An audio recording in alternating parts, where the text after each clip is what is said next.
How's it going, Yankee fans? Welcome back to Fireside Yankees with your boys, Alex and Ryan. Today we're talking about Spencer Jones. He was just reassigned yesterday to minor league camp. We'll talk about what that means. Nothing to be alarmed about or concerned about. This guy is obviously showing us the improvements he made this offseason. He, last year in I guess, high A and double A, struggled a bit in terms of strikeouts and making quality contact consistently, and there were some concerns over his plate discipline, but I mean, he quelled a lot of the concerns that we had, Ryan. I mean, there's a reason that Brian Cashman told other teams, we're not moving this guy. We're not moving this 6'6" Aaron Judge lefty replica. His upside is substantial. 22 years old. We're seeing him take the steps forward against MLB level pitching that you want to see. He's going to start the season in Double A. I imagine he gets promoted to Triple A over the next couple of months. And at that point, if the Yankees need any support in the outfield, we're going to see Spencer Jones. If not, later on in the season when the Yankees surpass that deadline, I think it's in September, like early September, where prospects don't accumulate any service time, they're going to get Spencer Jones a couple of reps, just like they did last year with Dominguez. Even if the Yankees are, playoff team, like winning games, I think they may elect to see Spencer Jones get some opportunities, maybe as a depth piece over Trent Grisham, depending on how he performs. So, this is a very real opportunity for Jones to get MLB experience later on this year, and he's showcasing what he can do. What did you see from him during spring training that made you think, keeping him out of trade discussions was the right move? What is it about minor league camp that people should know in terms of can he still play in games and whatnot for the Yankees as we approach regular season on March 28th, I believe? A lot that's going to go down over the next couple of weeks, but Jones, he definitely showed up and showed out. He was on par with what Juan Soto was doing, and I think that's impressive to say nonetheless.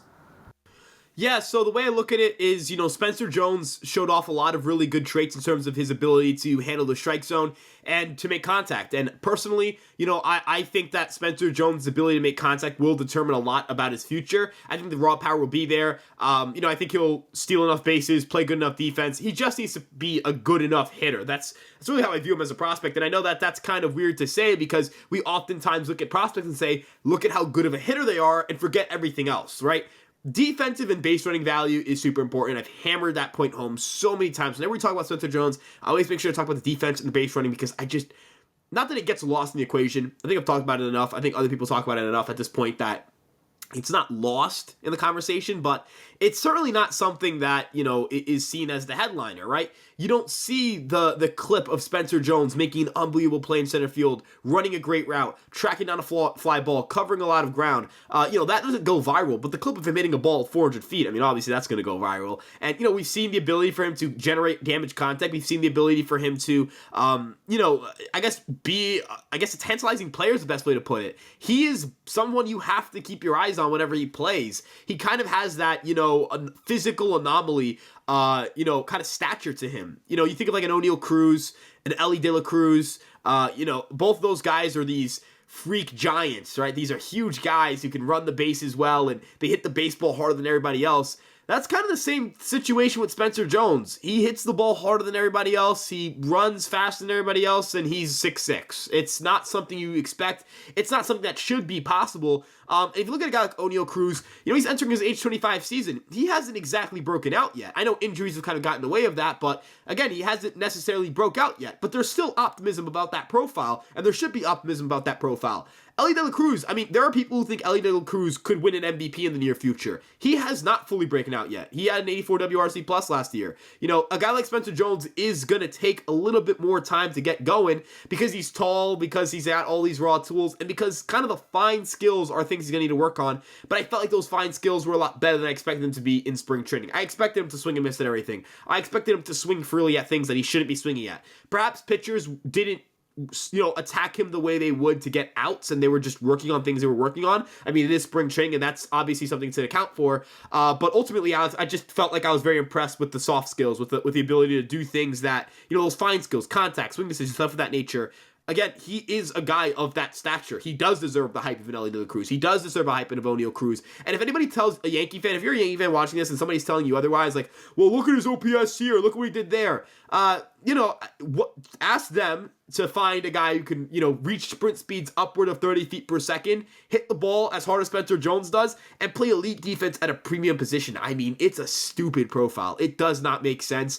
and it doesn't make sense in a good way. It's stupid in all the ways you love. And, we put out a graphic just now, Jason or Jones. I mean, we have two of these guys in our system. We have two guys, and we're going to get to compare these guys all year, and they're going to play on the same team and all that stuff. It is a great problem to have, and I really do love the upside that Jones presents. Yeah, I mean, I wanted to post that graphic on social media because I wanted to see what people thought after Jones' spring training, because the consensus was Dominguez is our number one prospect, right? But after this Jones spring training performance, I mean, even the discussion we've had, like Dominguez was the number one, maybe is still the number one prospect. There's a real conversation now about that. You know what I mean? Like, there's a real conversation to say, well, Jones just did it. I mean, look, it's a small sample size. Let's keep that in mind. But, showing up to spring training and kicking some butt is definitely a sign of progress. And, he had an opposite field single yesterday. He can spray the ball all around. He didn't whiff on a single pitch over like 90 pitches. Like, I really just... It's insanely impressive to me how far his plate discipline and how good his eye have gotten in the course of like a 4-month period, right? I don't know what he was doing. I don't know what he was working on, but the sizable jump that we just saw in terms of his patience, his approach, his aggression, and the balance he has as a hitter has taken steps that are not natural for a 4-month sample size. You don't see this type of growth and expansion in that small amount of time. You know what I mean? You see this gradually happen over the course of years, maybe, the course of a year. Not happen in a 4-month where you're not playing in games and then you just freaking show up and everything is different from your approach to how you're swinging, to the contact you're making, to where the ball is going on the field, to the power you're displaying, to everything, right? This is a guy who's going to step in and be an instant impact player in center field in the future. I think we'll probably see him start in center field in 2025 at this point in time. I don't think we're going to see Dominguez. I'm actually starting to kind of wrap my head around the idea, Ryan, that we may see Spencer Jones before we see Dominguez in this year. I think that could be pretty interesting. What do you think about that? Do you think that we see Dominguez before Jones? But because right now, with Dominguez coming back from the Tommy John surgery, I think they want him to get his rhythm back, rediscover his flow in minor leagues. If Jones gets to AAA, let's say in like June, I think there's a very real possibility that if anything were to happen, if anybody were to go down, we see Jones make his debut this year before Dominguez does. So first and foremost regarding like Jones or Dominguez, who's gonna like happen first, I guess this year, I would say Dominguez still confidently. I've kind of held pretty firm on the point that I think if Spencer Jones comes up, it's either one of two extremes. Spencer Jones had one of the greatest minor league runs we've ever seen, and you like as a team as a team whose best interest is to win the World Series, you must call him up, or it's in the other direction. The Yankees are so unbelievably bad. They're so painfully mediocre. Everything that could go wrong has gone wrong. And the New York Yankees call up Spencer Jones just to see what he's doing. Now, personally, I think we both agree we would prefer the first outcome where it's like just the reason he came up was because Spencer Jones just had an unbelievable minor league year. He crushed it in April, got called up to AAA really fast, went from AAA to the major leagues. Maybe, he'd have to really beat a pretty fast clock. I mean, Dominguez he looks like he's going to be back pretty soon relative to what we thought. I don't think we're going to see him, debut in July. I think it'd be as soon as like June, maybe late May. So, that's certainly something that he's going to have to race against. As you mentioned,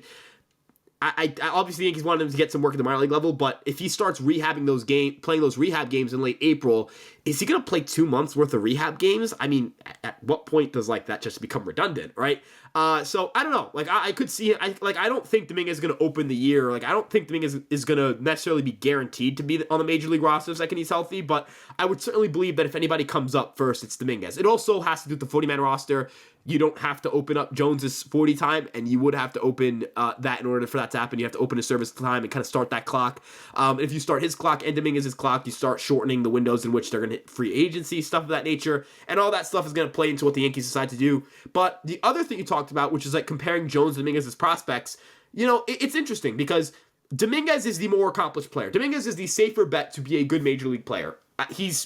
The best way to describe it is, I was listening to Eno Saros and Rates and Barrels kind of preview the Yankees, and he said, it's not like Dominguez is just a guy with tools. He's a guy with tools who also kind of knows what he's doing. He has a plan. He has an approach at the plate. You kind of know, not that he's going to be good, but you kind of have a good feeling he's going to be a good major league hitter.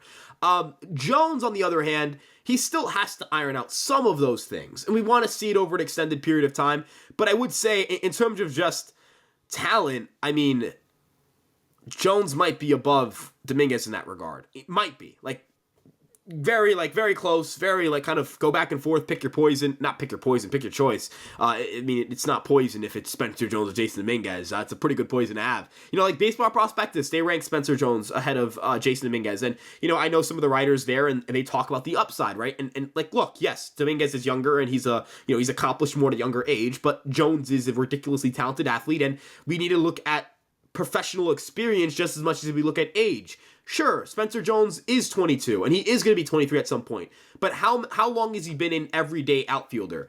Not very long. Like his his last year of college ball, that was like his first full run at being an outfielder. He'd kind of pitched and rehab from Tommy John. Remember, he talked about when he came on here, he talked about his time as a pitcher and stuff of that nature. So, he hasn't really had an extended time period of being a major league hitter, being a professional hitter, not a major league hitter, a professional or a high level hitter. Let's just define it as that because college is amateur. It's just, he's an inexperienced hitter. And this is an inexperienced hitter who could just click. Judge didn't have it happen until he was 25. I just want people to remember that. He did not have it until he was 25. 25 for Spencer Jones, that's like 2026, 2027. So we're not that we're very far away from seeing him, but, there is still a very large window where he can develop. And that could happen at the major league level. I mean, he could come up and have, a 100 WRC plus in year one, and then it just clicks in year two. And he just has that unbelievable year. Again, I draw the comparisons to O'Neal Cruz and Ellie De La Cruz because they were not very good as rookies. They were not good offensive rookies. They did not hit very much. They were, sub 100 WRC plus hitters. And we still anticipate them to, at some point, click. That same thing is true for Spencer Jones. And I would argue his defensive projections are going to be better than Cruz's and, they're both Cruz, so I'll say the Cruz's. I think his defensive projections are better than Jason Dominguez's. I think they're better than maybe any prospect in the organization besides George LeBlanc Jr. is a pretty damn good defender, but he's so far away that you're not really even thinking about him right now. But compare him to Dominguez, compare him to even Austin Wells, compare him to Pereira or obviously pitchers don't play defense, so you're not going to evaluate them, but Brando Maea or Roderick Arias or Ben Rice, any of those guys. They don't have the defensive value that Spencer Jones has. They may not have, that premier defense at a premier position. And I think that just creates such a high upside because, again, there's that world where Spencer Jones just clicks. And it just the contact, the ability to put the ball in the air, it just all clicks at the same time. And he starts putting up 150, 160 WRC plus numbers. Obviously, that's very idealistic. It's not a guarantee. But Alex, would you imagine that happening while he's going out and putting up Gold Glove season center field? Dude, we're talking about we're talking about the upside to be the best player in baseball. That's the upside he possesses. I don't know how many prospects have that upside, and I think that matters when it comes to prospect analysis. I think that stuff matters. I think that we need to look at the prospects who can become the best players in baseball, and yes, give them a little bit of a bump. Even if they're 22 years old in Double-A, even if they don't have the best counting stats at the minor league level, because not everybody can say, Anthony Volpe is a great prospect. He is not going to be the best player in baseball at any point in his career. I love him, he's great, but he doesn't hit the ball hard enough to do that. He doesn't have those just gaudy physical tools. He can't do what Ronald Acuna does on a daily basis. He can't do what Aaron Judge does on a daily basis. He can't do what Shohei Ohtani does on a daily basis. That's not a knock on Volpe. It's just that you're either born with it or not. I mean, Alex, you and I could both relate to this. We will never hit a baseball, no matter how hard we work. I could play baseball every single day from birth to now. I will never hit a ball 119 miles an hour in my life. That kind of stuff matters. You know what I mean? Spencer Jones can do things that, I'm sorry, most people who will ever play this sport cannot do, and I think that matters in this prospect analysis, and I think that kind of upside, I think is the most upside maybe there's 5 or 6 guys in all maybe professional baseball, or minor league baseball, let's say, who have more upside. Well, speak for yourself, man. I eat my Wheaties. I might be able to pull it off if I work my whole life toward it. But no, you're right. You're talking about power that is I cannot possess in my 5'9" frame. If you're 6'6" and 235 pounds like Spencer Jones, and you're a super athlete, and this is the reason the Yankees refused to trade him, right? Dominguez is a monster, but people project that because of his bulky frame, his athletic profile will regress at some point. Spencer Jones is a special kind of unique talent in the way that he's 6'6", thin and muscular, but not overly muscular like a Stanton, right? He's a little bit more flexible. When you have a guy at that size that can steal at the MLB level, let's say 25 plus bags a year, and has the range of elite center fielder and the hit tool of, Aaron Judge, you got something special there. And and I think the point that you're making makes a lot of sense to me. We don't know if Jones is going to be the best player in baseball. We don't even know if he's going to be an average player in baseball. But the Yankees' analytical tools and eye tests say that he possesses the qualities and the tangible traits to be one of the best players in the game. You do not give up on that. You don't trade that away. You don't sacrifice it. What the Yankees are doing is giving him the tools to iron out the deficiencies in his game and letting his natural instincts take over. And we're seeing the direct results of that in spring training. This is a special player, my friends. You've seen it firsthand. Guys, he hadn't whiffed on 90 pitches. He didn't swing and miss at a pitch. All the strikes were either foul balls or they were looking. And a couple of the strikeouts that he had were really questionable calls. I am so excited to see this man continue his development. It could be truly special. And as always, my friends, you're not going to find better analysis than right here on Fireside Yankees of our prospects. Spencer Jones, we've spoken to him a year ago. We saw this coming. If you've been watching the podcast, you've known about this for a long time. And we're going to keep following it and giving you guys all the rundowns on his performance, as always, because I know you're interested and intrigued about the future of this team, because he could be here starting as soon as 2025. So we got you guys covered on that front, as always, my friends. Make sure to like and subscribe. And we'll catch you guys on the next Fireside Yankees episode.